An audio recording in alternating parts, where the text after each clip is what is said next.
Local temples వారాయి అమ్మవారు పేవా lake అంటారు. లేక్లో వెళ్తాము. లోకల్ టెంపుల్స్ మామూలుగా మన ఇంటి దగ్గర అయితే ఏవైతే గుళ్ళు ఉంటాయో ఆ విధంగా వారాయి అమ్మవారు వింధ్యావాసిని దేవి 2 గుళ్ళు ఉంటాయి. 2 గుళ్ళు మనం దర్శనం చేసుకుంటాము.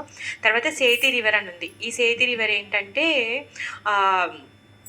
కశ్యప ముని, కానీ ఈ కల్పం కాదు, చాలా ముందు కల్పాల్లో జరిగినటువంటి స్టోరీ అనమాట. అతను ఏం చేస్తూ ఉన్నారు అంటే అంటే సప్తఋషుల్లో కష్టపడో కాదో తెలియదు నాకు, పక్క పేరు అయితే అలా. అయితే తను ఇక్కడ హిమాలయాల్లో కూర్చొని తన అమ్మవారి గురించి తను తపస్సు చేస్తూ ఉన్నారనమాట. తపస్సు చేస్తూ ఉంటే పార్వతీ అమ్మవారి యొక్క దర్శనంతో తను పులకించిపోతాడు. పులకించి అష్టసాత్విక వికారాలు వచ్చేసి ఆయన శరీరంలో నుంచి చెమట రూపంలో నీరు కారిపోతూ ఉంటుందన్నమాట. ఆ జలమే సేతి రివర్గా తయారైంది. అయితే అమ్మవారు ఏం చెప్తూ ఉంది అంటే, మీ యొక్క పులకింతతో వచ్చినటువంటి ఈ జలం ఏదైతే ఉందో ఈ ప్రదేశాన్ని అంతా కూడా ఎప్పుడు సస్యశ్యామలంగా ఉంచుతుంది అని చెప్పేసి. మనం ఇప్పుడు పోయి ఆ నదిని చూస్తాం కదా, పాలు ఎంత తెల్లగా ఉంటాయో ఆ నది నీళ్ళు అంత తెల్లగా ఉంటాయి. మిల్క్ వైట్లో ఉంటాయి, చాలా తీయగా ఉంటాయి. వాళ్ళు ఒక డ్యామ్ కట్టారు, మనకు కనిపిస్తుంది. మనం తొంగి చూస్తే ఆ కొండ చర్యల్లో నుంచి వచ్చేది మనకు కనిపిస్తుంది అనమాట. అది సేతి రివర్. అంటే ఈ ప్రదేశానికి సాక్షాత్ పార్వతీ అమ్మవారి యొక్క దీవెన ఆ సేతి రివర్. దాని దర్శనానికి వెళ్తాము. తర్వాత లంచ్ తర్వాత మనము గుప్తేశ్వర్ మహాదేవ్ వెళ్తాం. గుప్తేశ్వర్ మహాదేవ్ స్టోరీ ఏంటంటే, మనకు తెలిసినట్టుగా శివుడు ఎక్కడ ఉంటారు? కేదార్నాథ్లో ఉంటారు. తన ఇల్లు అదే, అక్కడే ఉంటాడు. కేదార్నాథ్ నుంచి ఇప్పుడు కాఠ్మండు, ఈ ముక్తినాథ్, బద్రీనాథ్ ఇవన్నీ కూడా ఆయన ఇల్లే. మొత్తం అంతా ఆయన ప్రదేశమే. ఎందుకంటే మామగారు రాసిచ్చేశారు కూతురికి ఇంకా అల్లుడికి, నువ్వు ఇక్కడే ఉండిపో అని చెప్పేసి మొత్తం రాసిచ్చారు. తను తిరుగుతూ ఉంటారు. ఈ క్షేత్రం అంతా అదే. అయితే వృఖ అనే ఒక అసురుడ పుత్రుడు ఉన్నాడనమాట. ఈ అసుర పుత్రుడు ఏం చేస్తున్నాడు అంటే, అందరూ చాలా ఫేమస్ అయిపోయారు. తనకు ఒక కోరిక కలిగింది, చాలా షార్ట్ టైంలో పవర్ఫుల్ అయిపోవాలి, ఫేమస్ అయిపోవాలి. ఏం చేయాలో తెలియట్లేదు. ఏం చేయాలి అందరిని అడుగుతున్నాడు. చివరి ఆఖరికి నారదుల వారు కలిశారు. నారదుల వారు కలిస్తే అక్కడికి వెళ్ళి, నేను ఇలా షార్ట్ టైంలో చాలా ఉన్నవాడిని, ఫేమస్ అయిపోవాలనుకుంటున్నాను, శక్తి కావాలి, నేనేం చేయాలి అని చెప్పి మునివారు అనేసి అడుగుతారు. అడిగితే అప్పుడు నారదుల వారు అంటారు, సరే ఏముంది, వెళ్ళండి, బోలాశంకరుడు ఉన్నాడు, ఆశుతోషుడు, ఊరికేనే చాలా స్వల్పంగా, మీరేం పెద్ద కానుకలు ఇవ్వాల్సిన అవసరం లేదు, ఊరికే పైన ఆయన శివ శంభో అంటే చాలు వరాలన్నీ గుమ్మరిచ్చేస్తాడు, ఆ శివుడి దగ్గరికి వెళ్ళండి, మీరు ఏది కావాలంటే అది పొందేస్తారు అనేసి చెప్తాడనమాట. అవునా, మరి ఎక్కడ ఉంటాను, నేను ఎలా కలవాలి, ఏం చేయాలి అనేసి అంటే చెప్తాడనమాట. ఏం లేదు, నువ్వు కేదార్నాథ్కి వెళ్ళిపో, అక్కడే ఆయన ఇల్లు, ఆయన బయటికి లోపలికి తిరుగుతున్నప్పుడు ఎప్పుడో ఒకసారి దర్శనం ఇస్తాడు, అడిగేసి ఇచ్చేస్తాడు అనేసి చెప్తాడనమాట. చెప్తాడు. మరి ఇంకేం చేయాలి అంటే, ఏం లేదు, జస్ట్ ఊరికే ఒక చెంబు నీళ్ళు ఇస్తే చాలు అనేసి చెప్తాడు. అసుర ప్రవృత్తి కదా, ఇంకా ఎక్కువగా చేయాలని అనుకుంటాడనమాట. ఇంకా ఆ వృక్కుడు ఏం చేశాడంటే, కేదార్నాథ్ క్షేత్రం వరకు వెళ్ళాడు. వెళ్ళిన తర్వాత చూస్తాడనమాట.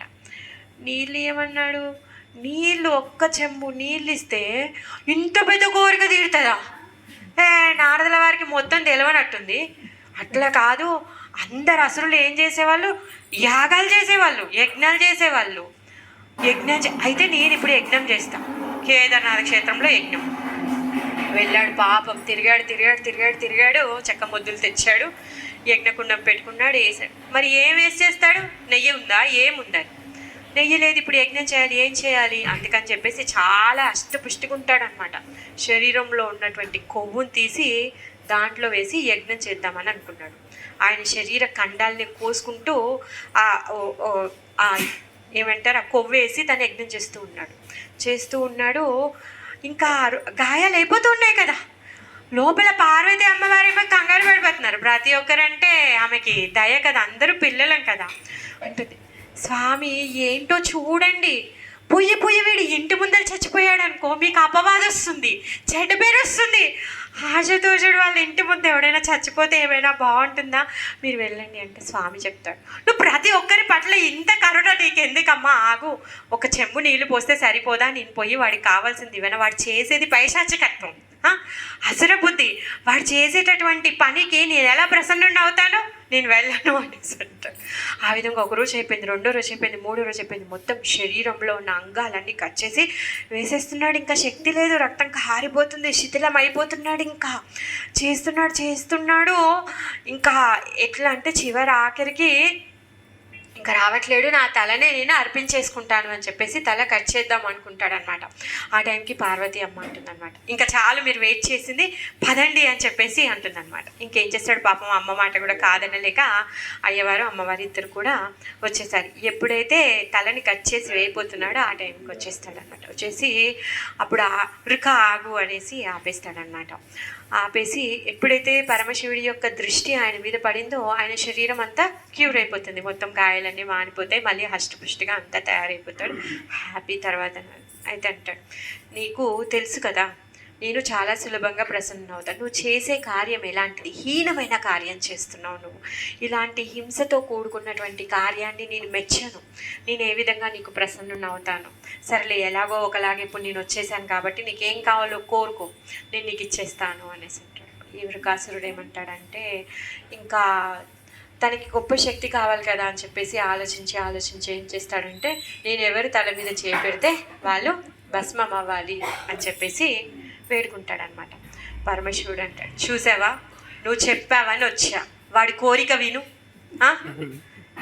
వాడు చేస్తే చచ్చాడు, పోతే పోయాడు, వాడు అపవాదం వస్తే వచ్చింది, కానీ వాడి పని వలన ఇప్పుడు పిచ్చి కోరికని ఇది ఎక్కడ ప్రాణానికి సంకటం తెస్తాడో తెలీదు. నువ్వు చెప్పావు కదా, ఇంకేం చేస్తాడు, పోలాశంకర్ తదాస్తు అన్న తర్వాత ఇంకేం చేస్తాడు, పార్వతి అమ్మని చూసి మోహపోయాడు. అందుకని ఇప్పుడు ఏమనుకుంటాడు, అసలు ఎంత అందంగా ఉంది, ఇంత అందమైన ఆవిడ నా దగ్గర ఉంటే నేను చాలా గొప్పవాడిని అయిపోతాను కదా. సో అందుకని చెప్పేసి శివుడిని దారిలో నుంచి తప్పించేయాలి అని చెప్పేసి ఏమంటాడంటే, మీరు ఇచ్చిన వరం నడుస్తుందా, అసలు పని చేస్తుందా లేదా, నేను టెస్ట్ చేయాలనుకుంటున్నా, అందుకే నా చేయిని మీ తల మీద పెడతాను అనేసి. ఇంక ఇప్పుడు ఏం చేస్తాడు పాపం పరమశివుడు, ఏమీ చేయలేక అక్కడి నుంచి పరుగు తీశాడనమాట. పార్వతి అమ్మవారు అక్కడి నుంచి అంతర్ధానం అయిపోయారు. పరుగు తీస్తున్నారు కేదార్నాథ్ నుంచి ఇక్కడి వరకు పరుగు తీస్తూ ఉన్నారు. మధ్యలో శివుడు చాలా ఫాస్ట్గా రన్నింగ్ చేసుకుంటూ వస్తున్నాడు, వృకాసురుడు హట్టుతున్నాడు, తను అంత ఫాస్ట్గా రన్నింగ్ చేయలేకపోతున్నాడు. పాపం శరీర కష్టం పడడం ఆయనకు అలవాటు లేదు కదా. ఆ విధంగా ఆయాసపడుతున్నాడు. శివుడు వచ్చేసాడు, ముందుకెళ్ళిపోయాడు. మధ్యలో విష్ణువు ఒక చిన్న పిల్లోడి రూపం తీసుకొని వస్తాడనమాట. బ్రాహ్మణ పుత్రుడి రూపంలో తను వస్తాడు. వచ్చేసి ఆపుతాడనమాట. ఎందుకు ఇంత పరిగెత్తుతున్నావు, ఇంత కష్టపడుతున్నావు, ఎందుకు, నీ సుకుమారమైన శరీరం అలసిపోతుంది, కందిపోతున్నావు, నువ్వు ఎందుకు ఇంత కష్టపడుతున్నావు, ఇంత కష్టపడకు, ఆగు అనేసి చెప్తాడు. ఆగయ్యా నువ్వు చూడొచ్చు, ఆ పిల్లోడంట చాలా అందంగా ఉన్నాడంట, మధ్యలో ఆపి డిస్టర్బ్ చేస్తే కూడా పిల్లోడిని తిట్టాలనిపించట్లేదంట. ఆయన ముఖాన్ని చూసి ఆయన మర్చిపోయాడు అనమాట. అంటున్నాడు, నేను చాలా కోపంలో ఉన్నా, ఆక్రోషంలో ఉన్నా నేను, కానీ నీ ముఖం చూస్తుంటే నిన్ను తిట్టాలనిపించట్లేదు, బ్రాహ్మణ తేజం ఉట్టి పడుతుంది నీలో, కాదు నువ్వు తప్పుకో నేను వెళ్ళాలి అంటాడు అనమాట. అప్పుడు ఆ పిల్లోడు అంటాడు, నాకు తెలుసు, మీ నాన్న పేరు తెలుసు, మీ తాత పేరు తెలుసు, నీ పేరు తెలుసు, నువ్వు ఏం చేస్తున్నావో తెలుసు, అలా కంగారు పడక ఆగు, ఏం జరిగిందో నాకు చెప్పు, నాకు తెలుసు నువ్వు వృక్కా కదా, నువ్వు అలా కదా ఇలా కదా అని మంచిగా మాటల్లో మభ్య చేసి తను అక్కడ ఆపేసిన తర్వాత తను అంటాడు అనమాట, అంతా బాగుంది, నేను ఇలా ఇంత కష్టపడి నా శరీరాన్ని అంతా కోసి ముక్కలుగా చేసి యజ్ఞం చేసి నేను ఇలా తపస్సు చేసి పొందినటువంటి వరాన్ని టెస్ట్ చేస్తా అంటే శివుడు పారిపోతున్నాడు. ఇప్పుడు నేను టెస్ట్ చేయకుంటే ఎలా, అలా కాదు నేను వెళ్ళి టెస్ట్ చేయాలి అంటాడు. అప్పుడు ఆ పిల్లోడు అంటాడు, అయ్యో పిచ్చోడా, నీకు తెలీదా పరమశివుడికి ఇప్పుడు అంతా పవర్ లేదు. అదేంటి, నారదుల వారు చెప్పారు, నారదుల వారు చెప్పింది తప్పవుతుందా, మీరు నన్ను కన్ఫ్యూజ్ చేస్తున్నారు అనేసి అంటాడు. అప్పుడు అంటాడు, ఈ ముఖం, మొన్ననే మామ అల్లుళ్ళు ఇద్దరు బాగా కొట్టుకున్నప్పుడు మామకి మేకతల పెట్టేశాడు, అల్లుడికి శక్తి అంతా పోయింది, శాప వివాదాల్లో ఇద్దరు కూడా కలిసి శాపాలు పెట్టుకున్నారు, శక్తి అంతా పోయింది, పిచ్చోడా నీకేం తెలుసు, ఆయన పవర్ ఇప్పుడు నడవట్లేదు, అయిపోయింది అనేసి అంటాడు. అలా కాదు అంటే, కాదు ఇప్పుడు నేను ఇంత కష్టపడ్డా, నీది ఏదో ఒకటి చెయ్యాలి, నేను టెస్ట్ చేయాలి కదా, మరి అంత దానికి నీ శరీరం సుకుమారమైన శరీరంతో కష్టపడి ఇప్పుడు పరుగు తీస్తావా, సింపుల్. ఇప్పుడు నీ చెయ్యి నీ తల మీదే పెట్టుకో, పవర్ ఎట్లాగో లేదు కదా, దిస్ చేసుకో, ఎందుకు అంతగా పరుగుదిస్తున్నావు అని చెప్పేసి ఆయన చేయిని ఆయన తల మీద పెట్టి ఆయన భస్మయ్యేలా చేస్తాడు అనమాట.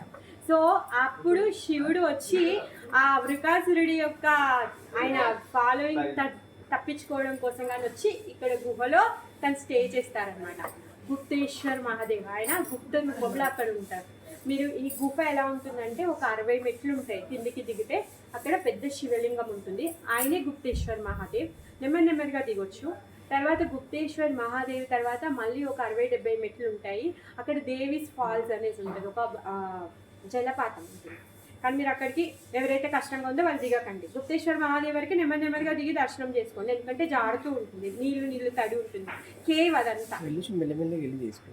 అలా కిందికి వెళ్తే ఒక జలపాతం ఉంటుంది అనమాట.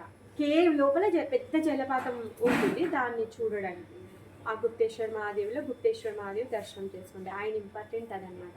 కాకపోతే ఇప్పటివరకు మనం సినిమాల్లో ఒక మోహిని రూపంలో వచ్చి తన తల మీద పెట్టినట్టు మనము చూసాము, అది సినిమా వాడి సృష్టి. కానీ వేదాల్లో మాత్రము బాల రూపంలో విష్ణు వచ్చి చేశాడు అనే ఉందన్నమాట.